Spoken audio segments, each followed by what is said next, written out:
نحمده ونستعينه ونستغفره ونعوذ بالله من شرور أنفسنا ومن سيئات أعمالنا من يهده الله فلا مضل له ومن يضلل فلا هادي له وأشهد أن لا إله إلا الله وحده لا شريك له وأشهد أن محمدا عبده ورسوله أما بعد فإن خير الحديث كتاب الله وخير الهدي هدي محمد صلى الله عليه وسلم وشر الأمور محدثاتها وكل محدثة بدعة وكل بدعة ضلالة وكل ضلالة في النار.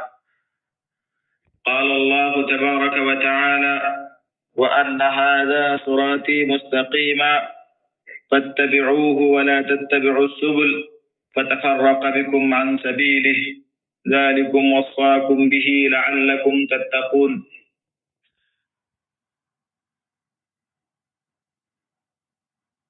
محترم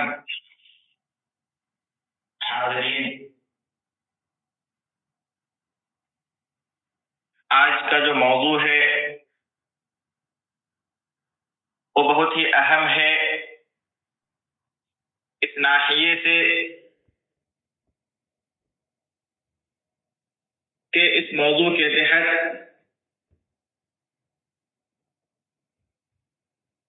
ایک بہت ہی اہم نقطے پر بات کی جائے گی۔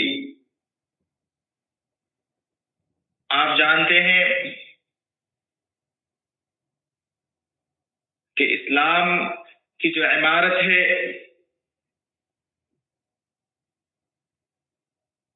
وہ دو اہم رکنوں پر قائم ہے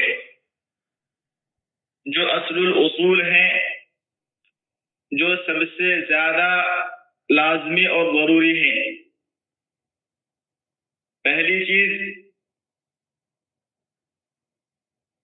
اخلاص العبادت للہ وحدہ، کہ ایک مومن، ایک مسلمان جو بھی کام کرے، جو بھی عبادت کرے، جو بھی فعل انجام دے، اس میں وہ صرف اور صرف اللہ رب العالمین کے لیے مخلص ہو، اس کی نیت میں کوئی اور شے نہ ہو، بلکہ اللہ رب العالمین کو خوش کرنا، اللہ رب العالمین کی رضا حاصل کرنا اس کا مطلوب مقصود ہو۔ اور دوسری سب سے اہم شے جو ہے وہ ہے اخلاص المتابعۃ لرسول اللہ صلی اللہ علیہ وسلم، تجرید المتابعۃ لرسول اللہ صلی اللہ علیہ وسلم، کہ ایک مومن، ایک مسلمان جو بھی عبادت کرے، جو بھی کام کرے، اس میں اس طریقے کو اپنائے جس طریقے پر رسول اللہ صلی اللہ علیہ وسلم چلے۔ اور جس طرح آپ جانتے ہیں کہ شرک اخلاص کا ضد ہے، اخلاص کے برعکس ہے، اخلاص کو ختم کرنے والی شے ہے، اسی طرح سے جو بدعت ہے وہ تجرید المتابعہ اور سنت کو ختم کرنے والی چیز ہے۔ ایک انسان جب بدعت میں ملوث ہو جاتا ہے تو پھر وہ اللہ کے رسول صلی اللہ علیہ وسلم کی اتباع نہیں کرتا اس طرح سے جس طرح کرنا چاہیے۔ اور جو شخص بدعت ایجاد کرتا ہے، بدعت میں ملوث ہو جاتا ہے، تو گویا وہ شریعت پر استدراک کرتا ہے۔ اسلام میں وہ کچھ ایسی چیزیں اضافہ کرنے کی کوشش کرتا ہے جو وہ سوچتا ہے کہ یہ ہونی چاہیے لیکن اللہ رب العالمین سے چھوٹ گئی ہیں یا رسول اللہ صلی اللہ علیہ وسلم سے چھوٹ گئی، اور اسلام کو نقص سے، کمی سے متہم کرنا ہوتا ہے کہ اسلام گویا کامل نہیں ہے، مکمل نہیں ہے۔ اور یہ اللہ رب العالمین کی اس آیت کے مخالف ہے۔ اس میں اللہ رب العالمین فرماتے ہیں: الیوم اکملت لکم دینکم واتممت علیکم نعمتی ورضیت لکم الاسلام دینا، کہ آج میں نے دین کو مکمل کر دیا ہے، لہذا دین اسلام مکمل ہے، اس میں کسی بھی قسم کے استدراک کی یا اضافے کی کوئی گنجائش نہیں ہے۔ اب ہم یہ دیکھتے ہیں کہ دین اسلام میں لوگوں نے، باطل پرستوں نے، بدعتیوں نے مختلف قسم کی بدعتیں داخل کر دی ہیں، تو اس کی وجہ کیا ہے؟ وہ ایسا کیوں کرتے ہیں؟ ہمیں ان تمام چیزوں کو سمجھنے کی ضرورت ہے، لیکن اس تفصیل میں داخل ہوئے بغیر آج جو ہمارا خاص موضوع ہے وہ ایک مشہور اثر ہے، ایک مشہور قول ہے جس میں حضرت عائشہ رضی اللہ تعالی عنہا روایت کرتی ہیں کہ اللہ کے رسول صلی اللہ علیہ وسلم نے فرمایا من وقر صاحب بدعت فقد اعان على هدم الاسلام۔ یہ جو عبارت ہے اس کے تعلق سے اگر اس کے ثبوت اور عدم ثبوت کے ناحیے سے گفتگو کی جائے تو ہم دیکھتے ہیں کہ یہ اثر صحابہ کی ایک جماعت سے مروی ہے، اور وہ اللہ کے رسول صلی اللہ علیہ وسلم سے روایت کرتے ہیں کہ اللہ کے رسول نے یہ کہا ہے۔ بہت سارے علماء نے اس اثر کو، اس قول کو ضعیف قرار دیا ہے، کہتے ہیں کہ اللہ کے رسول سے ثابت نہیں ہے، اللہ کے رسول نے یہ بات نہیں کہی ہے، ہاں تابعین سے، صحابہ سے یہ منقول ہے، ثابت ہے، لیکن جب آپ تحقیق کریں گے تو دیکھیں گے کہ اس کی بعض سندیں درجہ حسن کو پہنچ جاتی ہیں۔ اس لیے ہمارے بر صغیر کے ایک بہت بڑے عالم تھے حافظ زبیر علی زئی رحمہ اللہ، انہوں نے ایک کتاب لکھی ہے بدعتی امام کے پیچھے نماز کا حکم۔ اس کتاب کے شروع میں انہوں نے اس اثر کے بارے میں گفتگو کی ہے، اور مرفوع روایت کو جو اللہ کے رسول صلی اللہ علیہ وسلم کے قول کے طور پر مروی ہے اس کو انہوں نے حسن قرار دیا ہے، اور یہ بتایا ہے کہ یہ بات ثابت ہے، صحیح ہے۔ یہ جو حدیث ہے یا اثر ہے یہ مختلف صحابہ سے مروی ہے جو اللہ کے رسول صلی اللہ علیہ وسلم کی طرف نسبت کرتے ہیں۔ ان میں عبداللہ بن عباس ہیں، معاذ بن جبل ہیں، ابو سعید خدری ہیں، حضرت عائشہ ہیں، عبداللہ بن بسر ہیں، اور اس کی بہت ساری سندیں ہیں، متعدد سندیں ہیں۔ اس اثر کو امام آجری نے اپنی مشہور کتاب الشریعہ کے اندر، امام ابو نعیم اصبہانی نے حلیۃ الاولیاء کے اندر، امام طبرانی نے الاوسط کے اندر، اور بھی دیگر محدثین نے اپنی کتابوں کے اندر روایت کیا ہے۔ جو مرفوع روایت ہے جیسا کہ میں نے بتایا کہ بہت سارے علماء نے اس کو ضعیف قرار دیا ہے۔ شیخ البانی رحمہ اللہ نے بھی پہلے اس اثر کو حسن کہا تھا، پھر بعد میں انہوں نے رجوع کر کے ضعیف قرار دیا، لیکن عند تحقیق یہ بات ثابت ہوتی ہے کہ یہ اثر حسن درجے کی ہے، کیونکہ اس کی بہت ساری سندیں ہیں، بہت سارے صحابہ سے مروی ہے، اور اگر ضعیف بھی ہے بعض سندیں اس کی، لیکن دوسری سندوں سے مل کر کے قوی ہو جاتی ہیں۔ اس کے علاوہ تابعین کی ایک جماعت سے ان کے اپنے خاص قول کے طور پر مروی اور منقول ہے کہ فضیل بن عیاض نے یہ بات کہی ہے، یا ابو اسحاق السبیعی نے یہ بات کہی ہے، حسن بصری نے کہی ہے، امام اوزاعی سے مروی ہے اور ثابت ہے، سفیان بن عیینہ سے منقول ہے، اور صحابہ میں سے ابن عمر اور ابن عباس رضی اللہ عنہما سے بھی یہ مروی ہے ان کے اپنے قول کے طور پر۔ تو خلاصہ کلام یہ ہوا کہ یہ اثر مرفوعاً بھی ثابت ہے، اس کی اصل ہے، اور تابعین کی ایک جماعت سے منقول اور مروی ہے، اور گویا کہ یہ تابعین میں اور اس کے بعد کے علماء میں ایک عام اصول کے طور پر رائج تھا کہ وہ لوگ کسی بدعتی کی تعظیم توقیر نہیں کرتے تھے، اسی لیے اتنی بڑی تعداد میں صحابہ اور تابعین سے یہ قول منقول اور مروی ہے۔ تو اس لیے سب سے پہلی بات یہی آتی ہے اس اثر کے تعلق سے کہ فضیل بن عیاض کا قول ہے، اللہ کے رسول کی بات تو نہیں ہے، اس لیے لوگ پھر اس کو رد کرنے کی کوشش کرتے ہیں، اس کی تعویل کرنے کی کوشش کرتے ہیں۔ لیکن جب یہ ثابت ہو گیا کہ خود اللہ کے رسول صلی اللہ علیہ وسلم سے بھی ثابت ہے تو پھر اب اس کو مانے بغیر کوئی چارہ نہیں ہے۔ اور ایک دوسری بات یہ ہے کہ اس کا معنی بالکل ثابت اور صحیح ہے، اگر ہم سند کی بات کریں کہ وہ ثابت نہیں ہے، لیکن اس کا جو معنی اور مفہوم ہے وہ بھی ثابت ہے۔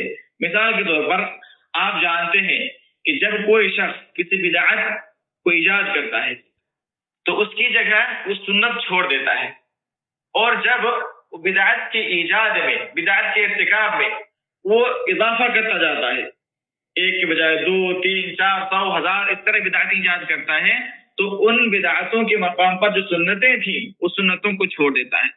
تو اصل جو سنتیں ہونی چاہیے، اصل جو دین ہونا چاہیے، وہ دین پھر باقی نہیں رہتا، وہ دین منہدم ہو جاتا ہے اور اس کی جگہ بدعتیں لے لیتی ہیں۔ تو اس سے بھی سمجھ میں آتا ہے کہ یہ اثر جو ہے اس کا مفہوم بالکل ثابت ہے، اس کا معنی بالکل ثابت ہے، اور یہ تابعین اور سلف صالحین کی جماعت سے ثابت ہے۔ یہ تو ہو گئی اس اثر کے ثبوت اور عدم ثبوت سے متعلق بات۔ اب ہمیں یہ سمجھنے کی ضرورت ہے کہ اس کا مفہوم کیا ہے۔ جیسا کہ میں نے ابھی بتایا کہ یہ اسلام کو کیسے منہدم کرتا ہے کہ اس کی جگہ جو سنتیں تھیں وہ سنتیں مٹ جاتی ہیں اور بدعتیں آ جاتی ہیں۔ لیکن جب ہم اس کی تفصیلات میں گھستے ہیں تو ہم دیکھتے ہیں کہ جو اثر ہے کہ جس نے کسی بدعتی کی تعظیم کی، اس نے اسلام کی عمارت کو ڈھانے میں، اس کو گرانے میں مدد کی۔ یہ ایک بہت اہم اصول کے تحت آتا ہے یہ اثر، اور وہ اصول الولا والبرا کا ہے۔ اسی اصول کے تحت بدعتیوں سے تعامل کس طرح ہونا چاہیے، بدعتیوں کے ساتھ سنیوں کا، سلفیوں کا تعلق کس طرح سے ہونا چاہیے، اس کا بھی کتابوں کے اندر، احادیث کے اندر، آثار کے اندر تذکرہ آتا ہے۔ اور اللہ کے کرم سے میں نے اس سلسلے میں ایک مفصل کتاب لکھی ہے کہ منہج سلف اور بدعتیوں کے ساتھ تعامل۔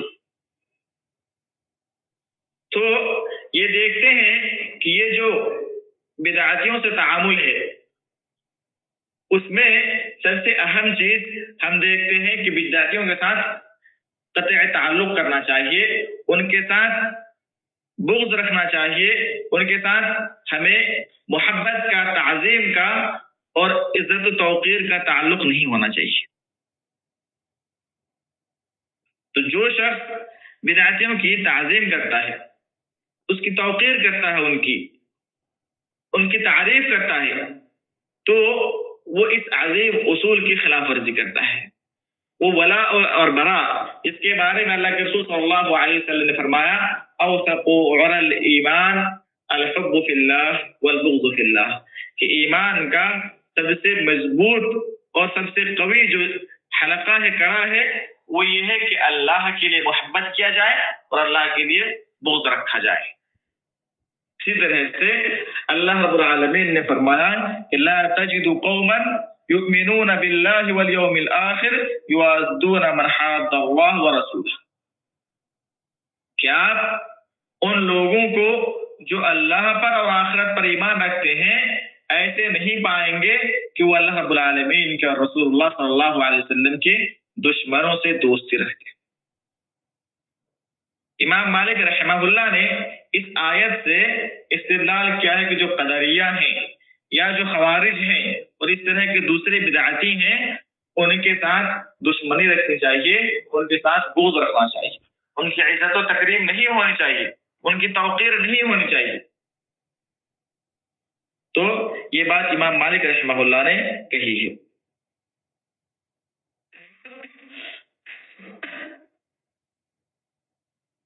اس کے علاوہ امام شاطبی رحمہ اللہ اس اثر کے بارے میں فرماتے ہیں کہ جو شخص کسی بدعتی کی تعظیم کرتا ہے تو اس سے دو بڑی بڑی مفسدتیں لازم آتی ہیں، دو بڑی خرابیاں لازم آتی ہیں۔ پہلی خرابی یہ ہے کہ جاہل اور عام عوام جو ہے وہ اس کی طرف متوجہ ہو جاتے ہیں اور بدعتیوں کی باتیں سننے لگتے ہیں، ان کی تعظیم کرنے لگتے ہیں اور ان سے متاثر ہونے لگتے ہیں۔ کہ جب آپ دیکھتے ہیں کہ کوئی عالم یا کوئی اچھا آدمی کسی بدعتی کی تعظیم کر رہا ہے، عزت کر رہا ہے، تو جو دوسرے عام عوام ہیں، جو ان پڑھ لوگ ہیں، وہ پھر یہ تاثر لیتے ہیں کہ یہ جو عالم ہے گرچہ بدعتی ہیں لیکن اچھے ہیں، اسی وجہ سے علماء کی عزت کرتے ہیں۔ تو ایک بہت بڑی جو خرابی ہے کسی بدعتی کی تعظیم کرنے کی، وہ یہ ہے جو جاہل لوگ ہیں، عوام لوگ ہیں، وہ ان کی طرف میلان اختیار کرنے لگتے ہیں، ان کی طرف مائل ہونے لگتے ہیں، اور ان سے پھر متاثر ہو کر کے ان کی باتیں سننے لگتے ہیں، ان کے مجلسوں میں حاضر ہونے لگتے ہیں، اور اس سے پھر ایک بہت بڑے فساد کا، شر کا دروازہ کھل جاتا ہے۔ ایک بہت اہم واقعہ ہے جو اسی بات کی طرف اشارہ کرتا ہے کہ بدعتیوں کی تعظیم کس قدر سنگین ہے۔ ایک بہت بڑے امام گزرے ہیں، ابو ذر الحروی۔ ان سے کسی نے پوچھا کہ آپ تو ہرات شاہ سے تعلق رکھتے ہیں، پھر آپ مالکی مسلک اور اشعری عقیدہ کیسے اختیار کر لیے ہیں؟ یعنی آپ نے اشعری عقیدہ کیوں قبول کر لیا؟ تو انہوں نے کہا کہ اس کی وجہ یہ ہے کہ میں جب بغداد گیا تھا حدیث کا علم حاصل کرنے کے لیے، تو وہاں میں امام دارقطنی سے ملا اور ان سے میں نے علم حاصل کیا، بہت لمبی مدت تک ان کے پاس میں ٹھہرا رہا۔ دیکھا اسی دوران کہ جو قاضی ابوبکر الطیب ہے، یہ ایک اشعری عالم تھے، اشعری امام تھے، اشاعرہ کے ائمہ میں سے تھے، کہ وہ امام دارقطنی کے پاس تشریف لائے۔ تو جب امام دارقطنی کے پاس وہ آئے تو امام دارقطنی نے ان کی بڑی عزت کی، بڑی تکریم کی، ان کو اپنے پاس بٹھایا، گلے لگایا، ان سے اچھی اچھی باتیں کی۔ تو میں یہ دیکھ کر کے بڑا متاثر ہوا اور امام دارقطنی سے پوچھا کہ آپ ان کی اتنی تعظیم کیوں کر رہے تھے؟ یہ کون ہے جن کی آپ اس قدر تعظیم کر رہے تھے، ان کے لیے اتنی اچھی باتیں کر رہے تھے؟ تو امام دارقطنی نے کہا کہ اوما تعرفہ، کیا تم ان کو نہیں پہچانتے ہو؟ اتنی عظیم شخصیت ہے یہ۔ تو امام ابو ذر کہتے ہیں کہ لا، میں نہیں جانتا ہوں ان کو۔ امام دارقطنی نے کہا کہ ھذا سیف السنہ ابو بکر الاشعری، کہ یہ سنت کے تلوار سیف السنہ ابو بکر الاشعری ہیں۔ وجہ یہ تھی کہ یہ جو عالم تھے، یہ امام تھے، یہ معتزلہ وغیرہ کے خلاف بہت شدید تھے اور ان سے مناظرہ وغیرہ کیا کرتے تھے، اور بہت بار مناظروں میں انہوں نے معتزلہ، جہمیہ وغیرہ کو شکست دی تھی۔ اسی وجہ سے امام دارقطنی ان کی تعظیم کرتے تھے۔ ابو ذر الحروی کہتے ہیں کہ اس کے بعد میں جو ہے قاضی ابوبکر الطیب کو لازم پکڑ لیا اور ان کے پاس جا کر کے ان سے علم حاصل کرنے لگا۔ پھر کیا تھا کہ میں ان سے متاثر ہو گیا اور میرے اندر یہ اشعری عقیدہ آ گیا۔ تو یہ ایک نمونہ اور مثال ہے کہ کس طرح سے علماء اگر کسی بدعتی کی تعظیم کرتے ہیں، کسی صوفی، اشعری، اخوانی یا اس طرح کے لوگوں کی عزت کرتے ہیں، تو لوگوں کے اندر اس کا اثر پڑتا ہے اور لوگ اس سے متاثر ہوتے ہیں۔ اور دوسری جو خرابی ہے وہ یہ ہے کہ جب کوئی عالم یا کوئی سنی شخص کسی بدعتی کی تعظیم کرتا ہے تو اس کو ایک طرح سے حوصلہ ملتا ہے، اس کی حوصلہ افزائی ہوتی ہے اور وہی سمجھتا ہے کہ میں اچھا کام کر رہا ہوں، میں نیک کام کر رہا ہوں، اس لیے مجھے مزید اس میں بڑھ چڑھ کر حصہ لینا چاہیے، مزید اس میں کوشش کرنی چاہیے، محنت کرنی چاہیے۔ لوگ مجھے دیکھتے ہیں، مجھے سنتے ہیں، میری تعریف کرتے ہیں، میری تعظیم کرتے ہیں، اس کا مطلب یہ ہے کہ میں سیدھے راستے پر ہوں۔ اس کے نتیجے میں پھر بدعتی اپنی بدعت میں مزید کوشش اور محنت کرتے ہیں، جس سے بدعت اور پھیلتی ہے۔ اس کے بعد امام شاطبی رحمہ اللہ نے خلاصہ کے طور پر فرمایا کہ فتحی البدع وتموت السنن وهو هدم الاسلام بعینہ، اس کے نتیجے میں بدعتیں زندہ ہوتی ہیں، سنتیں مر جاتی ہیں، اور یہی بعینہ ہی اسلام کی عمارت کو منہدم کرنا ہے، توڑ دینا ہے۔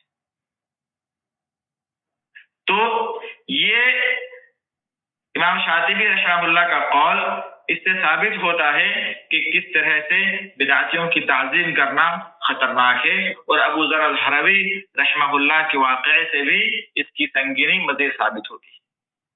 اب ہمیں دیکھنا چاہیے کہ موجودہ زمانے میں بدعتیوں کی تعظیم کے طریقے کیا کیا ہیں، کس طرح سے لوگ بدعتیوں کی تعظیم کرتے ہیں۔ تو سب سے پہلا جو طریقہ ہے وہ یہی ہے کہ بدعتیوں کے ساتھ اٹھنا بیٹھنا اور ان کی باتیں سننا، یہ ان کی تعظیم کی ایک شکل ہے، ان کی تعظیم کا ایک طریقہ ہے۔ اسی لیے فضیل بن عیاض رحمہ اللہ فرماتے ہیں کہ لا تجلس مع صاحب بدعہ، کسی بدعتی کے ساتھ نہ بیٹھو۔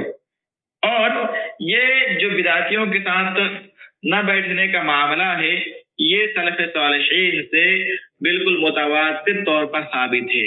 وہ اس پر بہت زیادہ زور دیتے تھے کہ جو سلفی طلباء ہیں، سلفی عوام ہیں، جو سلفی علماء ہیں، وہ کسی بھی طور پر بدعتیوں کی مجلسوں میں نہ جائیں۔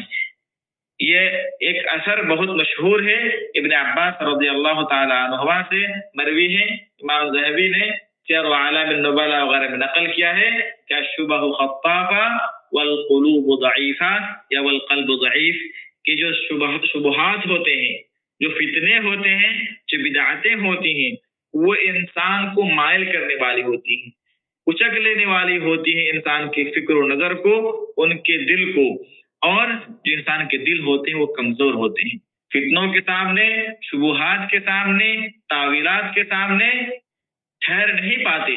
کتنے بڑے بڑے ائمہ گزرے ہیں جو اپنے آپ میں بہت بڑے امام تھے، محدث تھے، علامہ تھے، لیکن بدعتیوں کی صحبت کی وجہ سے، بدعتیوں کے ساتھ بیٹھنے کی وجہ سے وہ گمراہ ہو گئے، اور انہیں سلفیت اور اہل السنہ والجماعہ کا عقیدہ چھوڑ کر کوئی خارجی ہو گئے، کوئی مرجی ہو گئے، کوئی دوسرے عقیدوں پر عمل کرنے لگے۔ آپ جانتے ہیں بہت سارے واقعات ہیں۔ ایک بہت بڑے محدث تھے، عمران ابن حطان نام تھا ان کا، وہ محدث تھے اور اہل السنہ والجماعہ سے تعلق رکھتے تھے۔ انہوں نے ایک خارجی عورت سے شادی کر لی تھی۔ ان کو یہ گمان تھا کہ میں اس عورت کو اپنی طرف مائل کر لوں گا، میں اس کو سنی بنا لوں گا، لیکن ہوا یہ کہ اس عورت نے ان کو مائل کر دیا۔ یہ کوئی عالمہ اور داعیہ نہیں تھی، محض ایک خارجی عورت تھی۔ اس خارجی عورت نے ایک بہت بڑے محدث اور عالم کو گمراہ کر دیا۔ تو جو عام عوام ہیں، جو طلبۃ العلم ہے، ان کی کیا حیثیت ہے کہ وہ بدعت کے ائمہ کے سامنے بیٹھے یا ان کی تقریریں سنیں یا ان کی ویب سائٹ کا چکر لگائیں اور ان کی باتیں سن کر کے پڑھ کر کے یہ سمجھے کہ ہمارے پاس عقل ہے تو ہم حق اور باطل کے درمیان تمیز کر لیں گے، تفریق کر لیں گے۔ اتنا آسان نہیں ہے۔ اگر شبہات کا معاملہ اس قدر آسان ہوتا تو اتنے بڑے بڑے ائمہ اس سے دور رہنے کی تلقین نہ کرتے، اور نہ ہی اتنے بڑے بڑے علماء جو پہلے گمراہ ہو گئے ہیں گمراہ ہوتے۔ اب جانتے ہیں کہ امام ابو حنیفہ رحمہ اللہ کے ایک استاد تھے حماد بن ابی سلیمان، وہ پہلے صحیح راستے پر تھے، ان کے اندر ارجاء کا عقیدہ نہیں تھا۔ ارجاء کا عقیدہ آپ سمجھتے ہیں کہ ایمان میں عمل کو خارج کر دینا ایمان سے، یعنی کچھ لوگ ایسے ہیں جو یہ سمجھتے ہیں کہ ایمان بس قول اور اعتقاد کا نام ہے، زبان سے اقرار کر لیا، دل میں عقیدہ رکھ لیا، یہ کافی ہے۔ اس ارجاء کے بہت سارے طبقات ہیں، کچھ لوگ کہتے ہیں کہ ایمان بس دل کے اقرار کا نام ہے، کچھ لوگ کہتے ہیں ایمان بس زبان سے اقرار کا نام ہے۔ تو الگ الگ لوگ ہیں، الگ الگ فرقے ہیں اور سب کے الگ الگ عقائد ہیں، لیکن جو امام ابو حنیفہ کا ان کو استاد کا عقیدہ تھا وہ یہی تھا کہ عمل ایمان میں شامل نہیں، داخل نہیں ہے۔ تو یہ جو حماد بن ابی سلیمان تھے، یہ کہتے تھے کہ مجھے لے چلو ان مرجیوں کے پاس تاکہ میں ان کو نصیحت کروں، سمجھاؤں کہ ان کا عقیدہ صحیح نہیں ہے۔ ان کو لوگ روکتے تھے کہ نہ جاؤ، لیکن انہوں نے کہا کہ میں ان کو نصیحت کروں گا، ان کو سمجھاؤں گا، ان کی ہدایت کا سبب بنوں گا، لیکن الٹا یہ ہوا کہ وہ خود مرجی بن گئے اور مرجع کا امام میں سے۔ اسی طرح ایسا کہ پہلی مثال میں نے بیان کیا کہ عمران بن حطان ایک عورت سے متاثر ہو کر کے خارجی بن گئے اور خوارج کے دعات اور ائمہ میں سے۔ اس طرح کی بہت ساری مثالیں ہیں جو میں نے اپنی کتاب کے اندر ذکر کی ہیں۔ تو بدعتیوں سے علم حاصل کرنے یا ان سے ملنے جلنے یا ان کی صحبت اختیار کرنے کے تعلق سے بہت سارے آثار ہیں اور اس پر امت کا اجماع ہے۔ امام بغوی رحمہ اللہ لکھتے ہیں کہ قد مضت الصحابة والتابعون واتباعهم وعلماء السنة على هذا مجمعين متفقين على معاداة اہل البدع ومہاجرتهم، کہ صحابہ، تابعین، اتباع تابعین اور علماء سنت تمام کے تمام اس بات پر متفق و متحد تھے کہ بدعتیوں سے دشمنی رکھی جائے گی اور ان سے قطع تعلق کیا جائے گا، ان کے ساتھ اٹھنا بیٹھنا یہ ترک کر دیا جائے گا۔ یہ بالکل اجماعی مسئلہ ہے۔ اسی طرح سے امام صابونی رحمہ اللہ کہتے ہیں کہ یبغضون اہل البدع، جو اہل السنہ والجماعہ ہیں، جو علماء اہل السنہ والجماعہ ہیں، وہ بدعتیوں سے بغض رکھتے ہیں، ان کی تعظیم نہیں کرتے، ان کی توقیر نہیں کرتے، ان کی عزت نہیں کرتے، ان کے مجلسوں میں نہیں بیٹھتے۔ یہ اہل السنہ والجماعہ کا طریقہ نہیں ہے، بلکہ وہ بدعتیوں سے بغض رکھتے تھے۔ الذین احدثوا فی الدین ما لیس منہ، کون بدعتی؟ جن لوگوں نے دین میں ایسی چیزیں ایجاد کر لیں جن کا تعلق دین سے نہیں ہے۔ اسی طرح سے بیان کرتے ہیں کہ وہ ان کے ساتھ اٹھتے بیٹھتے نہیں تھے، ولا يسمعون كلامهم، ان کی باتیں سنتے نہیں تھے، ولا يجالسونهم، ان کی مجالست اور مصاحبت اختیار نہیں کرتے تھے، ولا يجادلونهم في الدين، اور نہ ہی دینی معاملات میں ان سے بحث و مباحثہ کرتے تھے، ولا يناظرونهم، اور نہ ہی ان سے مناظرہ کرتے تھے۔ آج ایک فتنہ کہہ لیجئے اس طرح عام ہو گیا ہے کہ بہت سارے مبتدی طلباء جو کچھ درس وغیرہ سن لیتے ہیں، کچھ باتیں ان کو معلوم ہو جاتی ہیں، دو چار کتابیں ترجمہ کر کے پڑھ لیتے ہیں، وہ یہ سوچتے ہیں کہ میں سنت کا امام بن گیا ہوں، اب مجھے بدعتوں سے کوئی خوف نہیں ہے، بدعتی حضرات مجھے مائل نہیں کر سکتے۔ پھر اس کے لیے وہ رد و تنقید میں اتر آتے ہیں اور بدعتیوں کے ساتھ بحث کرنے لگتے ہیں، مناظرہ کرنے لگتے ہیں، ان کی ویب سائٹس میں جاتے ہیں، ان کے فیس بک پیجز پہ جاتے ہیں اور کچھ رد کرتے ہیں، کچھ کمنٹ کرتے ہیں، اور پھر جب الٹا وہ لوگ کچھ باتیں ایسی لکھ دیتے ہیں جن کا اس بندے کو پہلے سے علم نہیں ہوتا، پھر وہ ہار جاتا ہے یا متاثر ہو جاتا ہے، اس کے دل میں شبہات جنم لینے لگتے ہیں۔ تو میرے بھائیوں، یہ بہت اہم چیز ہے کہ انسان پہلے اپنے آپ کو علم سے آراستہ کرے، اپنے آپ کو مسلح کرے، اس کے بعد میدان میں اترے۔ بغیر ہتھیار کے اگر آپ میدان میں اتریں گے تو آپ خود قتل ہو جائیں گے، آپ کا ایمان مقتول ہو جائے گا اور آپ پھر شکست کھا جائیں گے۔ اس لیے ضروری ہے کہ پہلے سنت کے علم سے اپنے آپ کو آراستہ کیجیے اور سلفیت کو صحیح سے سمجھیے، اس کے بعد ہی بدعتیوں کی طرف جائیے۔ حتیٰ کہ علماء کہتے ہیں کہ جو عالم ہے، جس کو سنت کا علم ہے، اس کو بھی ان جگہوں سے دور رہنا چاہیے، کیونکہ ہو سکتا ہے کہ وہ بھی کسی نہ کسی چیز سے متاثر ہو جائے، جیسا کہ بڑے بڑے علماء اور ائمہ سے پہلے متاثر ہو گئے ہیں۔ اسی طرح سے سفیان الثوری رحمہ اللہ فرماتے ہیں کہ من اصغى باذنه الى صاحب بدعت خرج من عصمت اللہ، کہ جو اپنے کان کو کسی بدعتی کی بات سننے کے لیے لگا دیتا ہے، کہ وہ کسی بدعتی کی بات سننا چاہتا ہے، سنتا ہے، تو وہ اللہ رب العالمین کی عصمت سے، اللہ رب العالمین کی حفاظت سے نکل جاتا ہے۔ اور نتیجہ کیا ہوتا ہے کہ ایک دوسرے اثر میں کہ وہ اکل الیہا، کہ وہ پھر بدعت کے سپرد کر دیا جاتا ہے، ہوائے نفس کے سپرد کر دیا جاتا ہے، اور شیطان اس کو آسانی سے بالکل حلوہ بنا کر کے اس کو اپنے جال میں پھانس لیتا ہے۔ تو اسی لیے بدعتیوں کی باتیں سننا یہ بہت ہی خطرناک معاملہ ہے۔ اسی طرح بدعتیوں کی تعظیم کا ایک دوسرا طریقہ، دوسری شکل الاخذ عنہم ومشاورتہم، کہ ان سے علم حاصل کرنا اور دینی معاملات میں، دنیاوی معاملات میں، کسی بھی معاملے میں ان سے مشورہ کرنا، ان سے باتیں کرنا، ان سے مطلب یہ گفتگو کرنا، یہ بھی اسی قبیل سے۔ عبداللہ بن مبارک رحمہ اللہ فرماتے ہیں، فضل بن عیاض رحمہ اللہ کا قول ہے کہ صاحب البدعۃ لا تأمنه على دینک ولا تشاورہ فی امرک، جو بدعتی ہے، بدعتی کو آپ اپنے دین کے معاملے میں مامون و محفوظ نہ سمجھیے۔ آپ یہ نہ سوچیے کہ بدعتی ہے خیر خواہ ہوگا، بدعتی کبھی خیر خواہ نہیں ہوتا، بلکہ ہمیشہ ہمیشہ وہ اپنی بدعت آپ کے اندر داخل کرنے کی کوشش میں لگا رہے گا. ولا تشاورہ فی امرک، اور کسی بھی بدعتی سے آپ اپنے دنیاوی معاملات میں بھی مشورہ نہ کیجیے، کیونکہ جو بدعتی ہوتے ہیں آپ دیکھتے ہیں کہ بہت سارے لوگ جو اچھی اچھی باتیں کرتے ہیں، بظاہر آپ کو نہیں لگتا کہ یہ کیا کہتے ہیں بدعتی ہے یا اس کی باتوں میں کوئی خرابی ہے، لیکن صرف بیچ بیچ میں وہ واردات ڈال لیتا ہے، اپنی بات کر جاتا ہے. آپ کو بظاہر لگتا ہے کہ بالکل یہ معتدل بندہ ہے، اس کے اندر تعصب نہیں ہے، اس کے اندر بدعت نہیں ہے، لیکن پھر بیچ میں وہ ایسی باتیں وہ داخل کر دیتا ہے جو انسان کو گمراہ کر دیتی ہے. اسی طرح سے بدعتیوں کی تعظیم کی جو صورتیں ہیں ان میں بدعتیوں کو سلام کرنا، ان کی زیارت کرنا، یا جب بدعتی ملے تو اس کے سامنے مسکرانا، یہ بھی اسی قبیل سے ہے کہ کوئی بدعتی آپ سے ملتا ہے اور آپ اس کے سامنے مسکراتے ہیں، اچھے سے پیش آتے ہیں، اس سے باتیں کرتے ہیں. جب آپ سلف کے اقوال اس سلسلے میں پڑھیں گے تو آپ دنگ رہ جائیں گے کہ سلف نے بدعتیوں کے ساتھ کس طرح سخت رویہ اپنا کر رکھا اور کس طرح سخت برتاؤ ہوتا تھا بدعتیوں کے ساتھ. اس طرح بدعتیوں کی بدعت پر خاموش رہنا بھی ایک طرح سے توقیر البدع ہے. توقیر البدع کا مطلب آپ جانتے ہیں، میں نے پہلے وضاحت کی کہ ان کی تعظیم کرنا، ان کی عزت کرنا بدعتیوں کی، یا بدعتیوں کا تعاون کرنا کسی معاملے میں، اور ان کی جو ہے اسی طرح سے ان کی بدعت پر خاموش رہنا کہ کوئی بدعتی ہے، بدعت ایجاد کر رہا ہے، آپ اس پر رد نہیں کر رہے ہیں.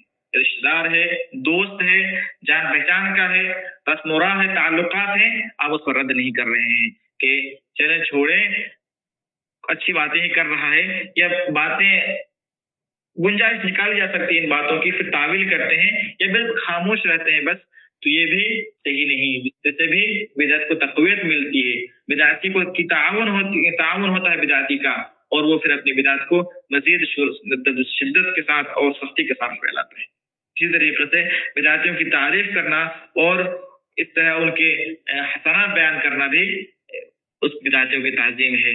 آپ جانتے ہیں کہ اس دور میں، ابھی جدید دور میں ایک نیا فتنہ برپا ہوا ہے جس کو منہج الموازنات کہتے ہیں. یعنی بعض لوگ کہتے ہیں کہ آپ کسی کی اگر برائی مطلب کسی کی بدعتیں بیان کرنا چاہتے ہیں تو ان کی جو سنتیں اور حسنات بھی بیان کیجیے. یعنی کسی پر اگر رد کرنا چاہتے ہیں تو آپ صرف رد نہ کیجیے، بلکہ اعتدال کا تقاضا یہ ہے کہ اس کی جو خوبیاں ہیں وہ خوبیاں ہی بیان کیجیے. یہ بالکل شیطانی وسوسہ ہے اور شیطانی حیلہ ہے. اگر کسی انسان کے اندر خوبیاں ہوتی ہیں اور اس پر رد کرنا چاہتے ہیں تو رد کرنے کے وقت اس کی جو ہے خوبیاں بیان نہیں کی جائے گی، بلکہ اس کے عیوب اور اس کے جو ضلالات اور گمراہیاں ہیں وہی بیان کی جائیں گی. کیونکہ یہاں مقصد اس کا مقام مرتبہ بیان کرنا نہیں ہے، بلکہ یہاں مقصد اس پر رد کرنا ہے تاکہ لوگ اس سے دور رہے. جب کسی کی آپ اچھائیاں بیان کیجیے گا تو لوگ اس کی ان اچھائیوں سے استفادہ کرنے کی کوشش کرے گا، وہ بھی دور نہیں رہے گا، تو جو رد کا مقصد ہے وہ فوت ہو جائے گا. یہ چیز سمجھنے کی ضرورت ہے جو منہج الموازنات بین الحسنات و سیئات ہے کہ آپ کو اچھائیوں میں اور برائیوں میں آپ کو موازنہ کرنا چاہیے. اگر اچھائیاں زیادہ ہیں تو آپ ان کو سنیے، ان سے علم حاصل کیجیے، اور برائیاں زیادہ ہیں تو ان کو چھوڑ دیجیے. اور اگر بیان کرنی بھی ہے تو دونوں کو بیان کیجیے. یہ جو ایک طرح سے منہج اختیار کرتے ہیں کچھ لوگ، یہ بالکل باطل اور بدعی منہج ہے. اس کا کوئی سلف صالحین سے ثبوت نہیں ہے. سلف صالحین اس طرح کی باتیں نہیں کرتے تھے. اس کے علاوہ جو ابھی حال ہی میں جو موجود زمانے میں بدعتی کی تعظیم اور توقیر کی جو اشکال ہیں، طریقے ہیں، ان میں ایک ان کی کتابوں کی نشر کرنا، اشاعت کرنا، ان کی ویڈیوز کو لوگوں میں پھیلانا، ان کی ویڈیوز پر، ان کے آڈیوز پر لائک کمنٹ وغیرہ کرنا، ان کے چینلز وغیرہ کو سبسکرائب کرنا، یہ بھی توقیر البدع میں شامل ہے. اس سے بدعتی کی تعظیم ہوتی ہے. آپ کسی کی بات اگر لائک کر رہے ہیں مطلب آپ اس سے خوش ہیں، آپ اس سے خوش ہیں مطلب آپ اس کی بدعت سے خوش ہیں. اسی سے اس کی سنگینی اور خطرناک ظاہر ہوتی ہے. جب آپ کسی بدعتی کی تعریف کرتے ہیں تو مطلب یہ ہے کہ آپ اس کی بدعت کی تعریف کرتے ہیں، ورنہ جو اس کا جو مقام ہے وہ بدعت کی وجہ سے ہے. جب اس کی بدعت کی آپ جو بدعتی کی تعریف کرتے ہیں تو آپ گویا کہ اس کے اندر موجود اس بدعت اور گمراہی کی تعریف کرتے ہیں.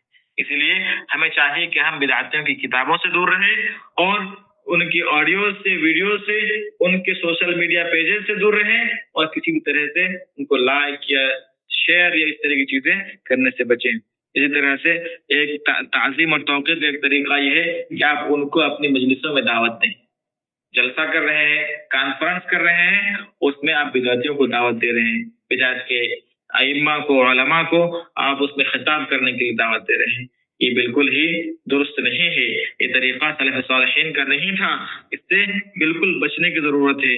اور وہی موجودہ زمانے میں جو اس کی شکل ہے وہ یہ کہ اپنے جو سوشل میڈیا پلیٹ فارمز ہیں، آپ اپنے یوٹیوب چینل میں کسی بدعتی کو درس دینے کے لیے بلاتے ہیں، اپنے کیا کہتے ہیں چینل میں ان کی تقریریں، ان کی ویڈیوز، ان کے دروس آپ اپلوڈ کرتے ہیں، تو یہ بھی اسی کی ایک شکل ہے کہ گویا کہ آپ بدعتی کی تعظیم کر رہے ہیں۔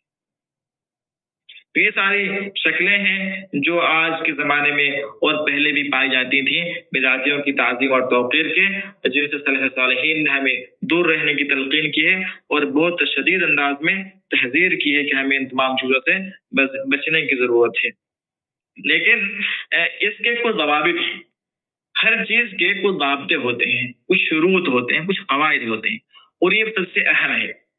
آپ کسی بھی چیز کو سیکھتے ہیں، کسی بھی مسئلے کو جانتے ہیں، تو اس مسئلے کو اس کے شروط و ضوابط، اس کی حدود و قیود سے ہٹ کر کے منطبق کرنا یہ بالکل غلط ہے۔ آپ جانتے ہیں کہ بہت سارے لوگ ہیں ایسے ہیں جو کسی مسئلے کو سیکھ لیتے ہیں اور ہر جگہ اس کو فٹ کرتے سکتے ہیں، لیکن یہ بہت ہی غلط طریقہ ہے کہ آپ کسی چیز کو سیکھیں اور اس کے شروط و ضوابط سے آپ واقف نہ ہو، تو یہ آپ اصلاح سے زیادہ فساد پھیلائیں گے۔ آپ کیا کہتے ہیں سنت سے زیادہ مزید بدعتوں کو ہوا دیں گے۔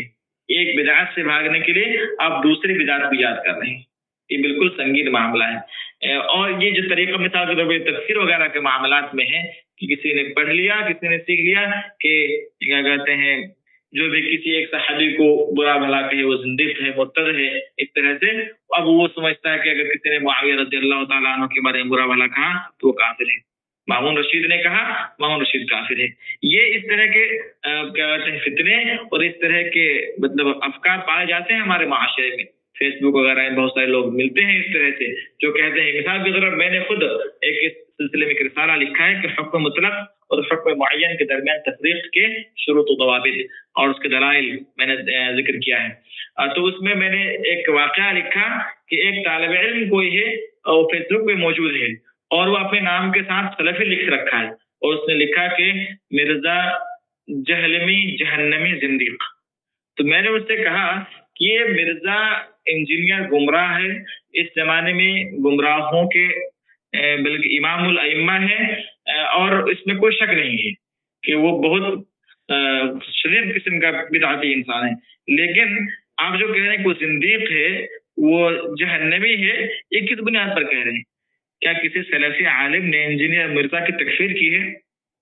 تو اس نے کہا کہ جب سلف صالحین نے کہہ دیا کہ جو شخص صحابہ کرام کے بارے میں طعن و تشنیع کرے وہ زندیق ہے، تو مرزا کر رہا ہے وہ زندیق ہے۔ یہ بالکل غلط تصور ہے سلفیت کا، اصول سلفیت کا، منہج سلف کا، کہ آپ عام حکم کو معین افراد پر، خاص لوگوں پر فٹ کرتے تھے۔ یہ جو بدعتیوں سے قطع تعلق یا بدعتیوں سے دور رہنے یا بدعتیوں سے علم نہ حاصل کرنے وغیرہ کے مسائل ہیں، اس میں بھی ہمیں شروط و ضوابط کی پاسداری ضروری ہے۔ ایسا نہیں ہے کہ آپ ہر کسی کے معاملے میں یہ سب سخت ترین اقوال جو سلف صالحین سے منقول ہیں فٹ کرتے پھریں۔ ہاں کچھ چیزیں ہیں جو آپ کو سمجھنے کی ضرورت ہے کہ قطع تعلق کو جو کیا جاتا ہے بدعتیوں سے، وہ دو مقصد سے کیا جاتا ہے۔ ایک مقصد یہ ہے کہ آپ خود اس کی بدعت سے بچنے کے لیے قطع تعلق کر رہے ہیں، جس کو علماء الحجر الوقائی کہتے ہیں، یعنی آپ کو اپنے آپ کو بچانے کے لیے کسی بدعت سے دور رہ رہے ہیں۔ تو یہ ہر زمانے میں، ہر وقت اور ہر حال میں کیا جائے گا۔ اس میں کسی بھی چیز کی تفریق یا اس اصول ضوابط کی ضرورت نہیں ہے۔ آپ کو اپنے دین کو بچانا ہے، اس لیے آپ اچھے لوگوں کو سنتے ہیں، سلفی اہل علم سے علم حاصل کرتے ہیں، یہ سیدھا راستہ ہے، بدعتیوں سے آپ دور رہتے ہیں اپنے آپ کو بچانے کے لیے۔ یہ ہر حال میں، ہر وقت اور ہر صورت میں کیا جائے گا۔ دوسرا جو مقصد ہوتا ہے بدعتیوں سے قطع تعلق کا، وہ ہوتا ہے بدعتیوں کو